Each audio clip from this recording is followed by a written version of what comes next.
ये कमी नहीं आई। ये दयालुता की अत्यंत ऊंची स्थिति है संतों की, कि जिनकी दृष्टि में एक वासुदेव के सिवाय कुछ भी नहीं है, फिर भी उन्होंने उस जीव के उद्धार के लिए अपने आप को एक तरह से नीचा गिराया। लोग देखने वाले कहें देखो ये काय के महात्मा है, इनको तो गुस्सा आता है, ये तो पीट रहे, लेकिन वहां गुस्से का कोई काम नहीं था। जैसे माँ है, बच्चे लड़के आते हैं तो एक पड़ोसी का बच्चा एक अपना बच्चा है, तो थप्पड़ अपने बच्चे को ही मारती है, क्योंकि उसके प्रति प्रेम है, उसको अपना मानती है। ऐसे संत किसी को जब नीचे उतर करके दंड देते हैं तो समझना चाहिए कि ये उनकी अत्यंत कृपालुता है। उनके में कौन सा स्वार्थ है कि जो स्वार्थ पूरा नहीं हुआ इसलिए वो पीट रहे।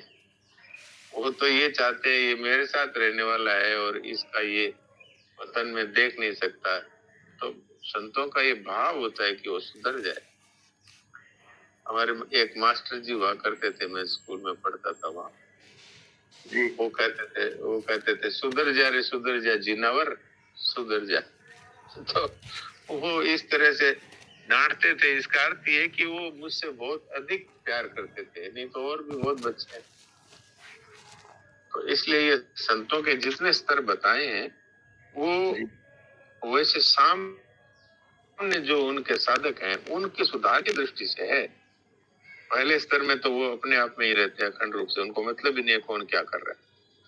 दूसरे स्तर में ये है कि वो ये कहते हैं भाई देखो संतों महात्माओं ने ऐसा किया, वो उनके आचरणों का हम लोगों को अनुसरण करना चाहिए। फिर नीचे उतरते हैं तो कहते हैं भाई महात्माओं की आज्ञा को पालन करना चाहिए। फिर नीचे उतरते हैं तो वो कहते हैं कि भाई ऐसा करो ऐसा मत करो।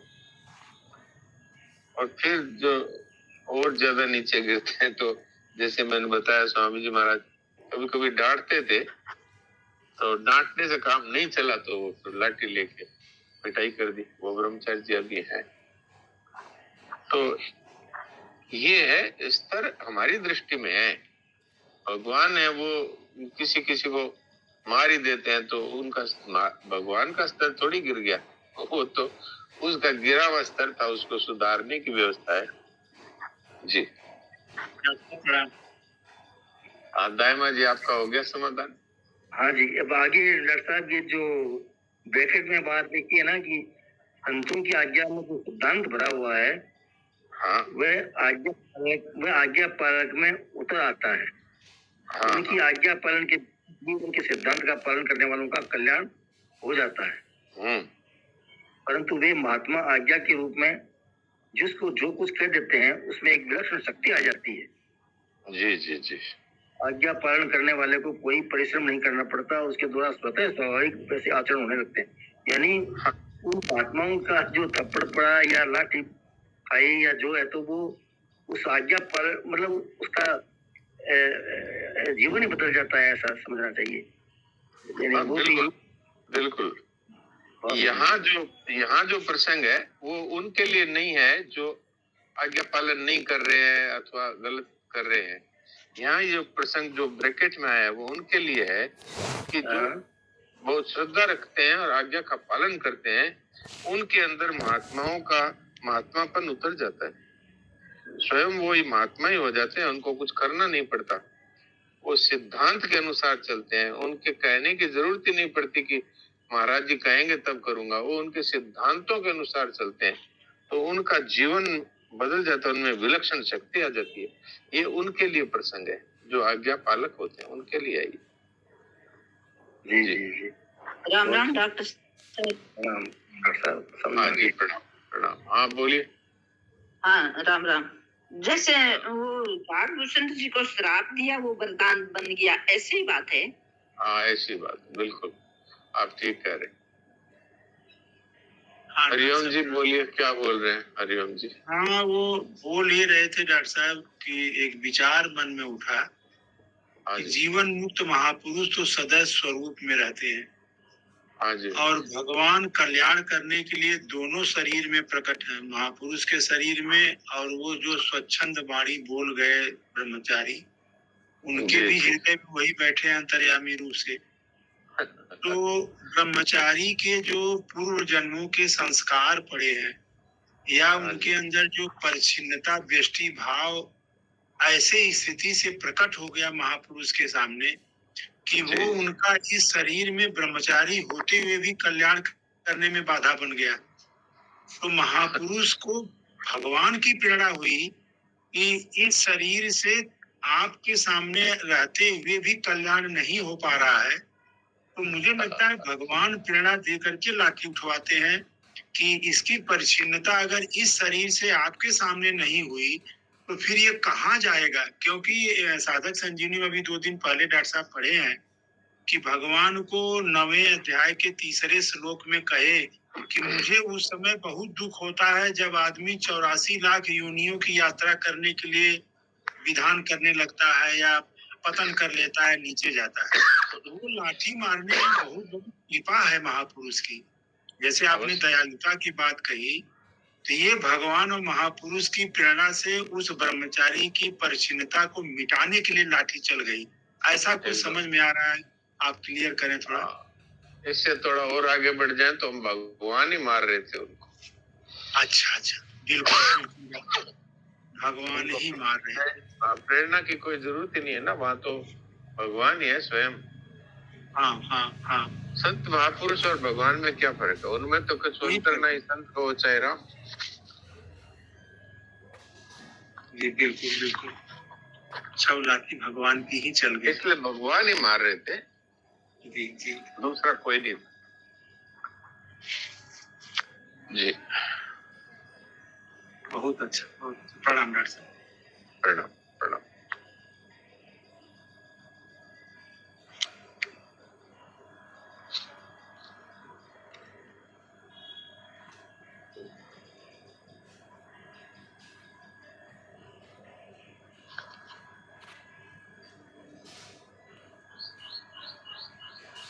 किसी को कोई बात नहीं समझ में आई हो अभी तक तो मेरी बाजी पता तो पूछ तो डॉक्टर साहब से। आज के तो बहुत ही सरल है, इसमें हाँ बहुत ज्यादा बात नहीं है। इसमें मूल बात क्या है, मैं आज कोई 15-20 वर्ष पहले महाराज जी के साथ में जब था, तब सहशरीर महाराज जी विराजमान थे, तब कोई बात चली थी कि भाई तत्काल मुक्ति कैसे हो। तो उसमें एक बात तो वासुदेव सर्वम की आई थी कि भाई एक परमात्मा है, भगवान बोल रहे हैं मैं ही हूं, तो अगर हम इसको अभी स्वीकार कर ले तो इसमें न तो कोई जप है, न तप है, न पाठ है, न पूजा है, न परिश्रम है, न समय की बात है।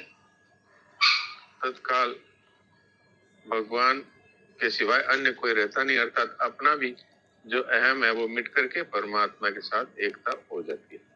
तो ये तत्काल मुक्ति है। एक दूसरी बात सेठ जी कहा करते थे, वो भी बात आई थी कि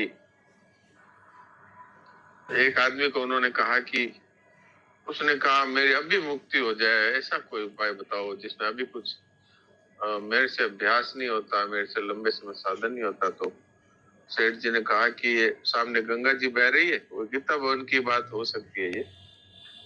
तो हाँ बह रही है, जाओ इसमें अभी डुबकी लगा के आओ, अभी अभी तुम्हारे अनंत जन्म पाप सारे समाप्त है और अभी अभी तुम मुक्त हो, इसके बाद कभी पाप मत करना, जाओ। अब बताओ संतों की कैसी कृपा हुई।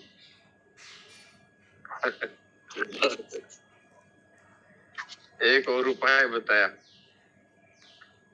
कि भगवान कहते हैं कि यद करो यद अश्नासी यद जुओ से ददासी यद तपस्या कौनते तत्कुरु अदर्पणम। तो अपने जन्म जन्मांतर के सभी पुण्य कर्म अभी अभी जो भी उनका फल है वो सब इसी क्षण हृदय से भगवान को अर्पण कर दो कि मैंने अनादिकाल से जो भी पुण्य किए हैं सब आपके चरणों में समर्पित है। तो भगवान आपके जन्म जन्मांतरों के सारे पापों को तत्काल माफ कर देंगे और आप तत्काल मुक्त हो जाएंगे, बस। तो भगवान एक क्षण में मनुष्य को अनंत जन्मों के शुभ शुभ कर्मों के फलों से मुक्त कर देते हैं और अपनी प्राप्ति करा देते हैं। अभी हमने क्या जप किया, क्या तप किया, क्या ध्यान किया, केवल तत्काल ही प्राप्ति हुई। ऐसे सब उपाय संतों के पास रहते हैं। वो केशवराम जी पेड़ पड़ रहे थे, बात बिल्कुल सही आप कह रहे हो। तो यही सेठ जी ने कहा, तो वहां पर किसी ने एक बात और आगे जोड़ी कि वो बोला भाई अब ये जैसे गंगा जी नहीं है और हम कहीं बैठे हैं, जैसे राजस्थान में बैठे हैं, तो फिर हम कब जाएंगे कि नहीं जाएंगे वहाँ। तो बोला फिर एक और शर्म सुन लो कि राम ऐसे कह के और वो अर्पित कर दो, तो वो गंगा जी को या भगवान को अर्पित हो गए, मतलब साक्षी। एक नाम में अनंत जन्मों के पापों को नष्ट करने की शक्ति है, एक नाम। तो ऐसे ऐसे उपाय भगवान के पास है और वो संतों के पास है। तो संत और भगवान एक ही है। तो ये मैं पढ़ रहा था, कोई मैंने पुराने कागज देखे थे, उनमें से ये कागज मिला, इसमें तत्काल मुक्ति की बात बताई। तो मैंने सोचा आज इस विषय में अपन वासुदेव सर्वम की बात चली। जी डॉक्टर साहब, वासुदेव सर्वम -1 थोड़ा सा और खुलासा कर दीजिए। ये तो सीधा सीधा ही है, जैसे कि हम इसको साधन मानते हैं, साधन। वास्तव में साधन नहीं है। वासुदेव सर्वम जो है ये साधन नहीं है, कोई अभ्यास नहीं है, ये है स्वीकृति। जिस संसार को हम संसार मानते हैं उसी को इसी क्षण से परमात्मा स्वीकार कर लिया, जो कि वास्तविकता है। संसार है ही नहीं, भगवान खुद ही सब कुछ बने। तो अब इसमें मानने वाला अपने आप को अलग समझता है कि मैं सब में वासुदेव देख रहा हूँ। जी बिल्कुल बिल्कुल, ये जैसे योग का योगी है, वो योग का भोगी है जो अपने आप को योगी मानता है, और जो प्रेमी मानता है अपने आप को प्रेम का भोगी है। ऐसे ही यहाँ पर ये वासुदेव सर्वम में एक कलंक है, एक कि मैं अलग हूँ और अब मैं सबको वासुदेव देख रहा हूँ। तो अब उसके अभ्यास ही पाले पड़ेगा। हालांकि ये बहुत अच्छा अभ्यास है, इसलिए आगे जाके भगवान उसको ये सद्बुद्धि दे देंगे कि भाई जब सब कुछ वही है तो तू अलग कहाँ से रह गया। पर ये अगर किसी के समझ में आ जाए तो ये स्वीकृति मात्र है और इससे तत्काल मुक्ति है। भगवान ने साफ कहा, बहु नाम जन्म नाम अंत्य, अर्थात ये अनेक जन्मों के बाद ये मनुष्य जन्म मिला, तो ये सबसे अच्छा ज्ञानवान है, इसको ही ज्ञान हुआ है वास्तव में। वो सत असत के ज्ञान वालों को भगवान ने महात्मा नहीं कहा है, यहाँ इनको कहा है महात्मा, और इसको शरणागत भी कहा है। लेकिन इसके शरणागत का प्रकार बड़ा विचित्र है। प्रकार ये है कि वो अपने आप को अलग समझता नहीं, अपने आप को भगवान में विलीन कर देता है। तो अपने सहित सब कुछ समर्पित करता है, वही तो शरणागत है। तो वहां पर वो अपने आप को ही होम देता है, एक तरह से हवन कर देता है भगवान रूपी हवन कुंड में।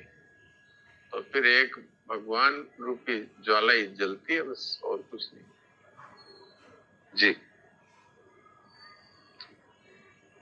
ठीक है डॉक्टर साहब, ज्ञान मार्ग में तो हवन कर देता है, भक्ति वाला जो है वो जोड़े पड़ा रहता है। ये बात सही आ जाए सामने। भक्ति वाला अपने अहम को अलग रख करके, मतलब दूसरों ना कोई नहीं बैठ पाता, फिर दूसरों ना कोई। जी जी ठीक है, प्रणाम डॉक्टर साहब। भगवान ही रह जी। हाँ, कुछ कह रहे थे डॉक्टर साहब? हाँ जीएल सोनी जी बोलिए। मैं तो ये कह रहा हूँ कि आप ये समझ रहा हूँ कि जो वासुदेव सर्वम -1 यानी कि अपने आप को बाहर रख के वो वासुदेव सर्वम कह रहा है। तो आया ये अपने आप को भी उसमें से हटा दे तो वासुदेव होगा, यानी खुद भी बीच में। यही है।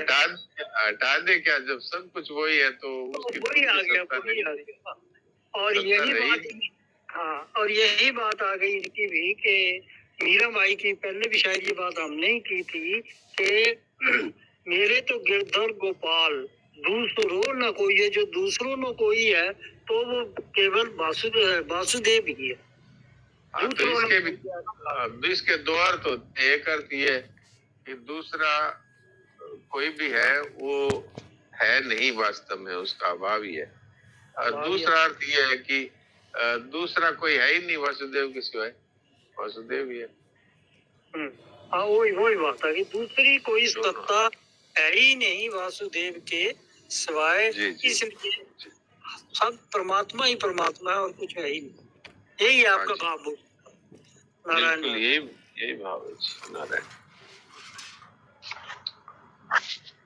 तो ये है भाई, तो तत्काल मुक्ति की बात संतों ने इस तरह से बताई है।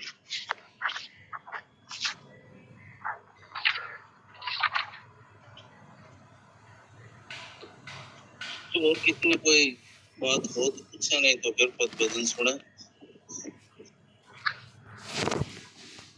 हाँ जी डॉक्टर साहब, सुनाओ पद भजन आज और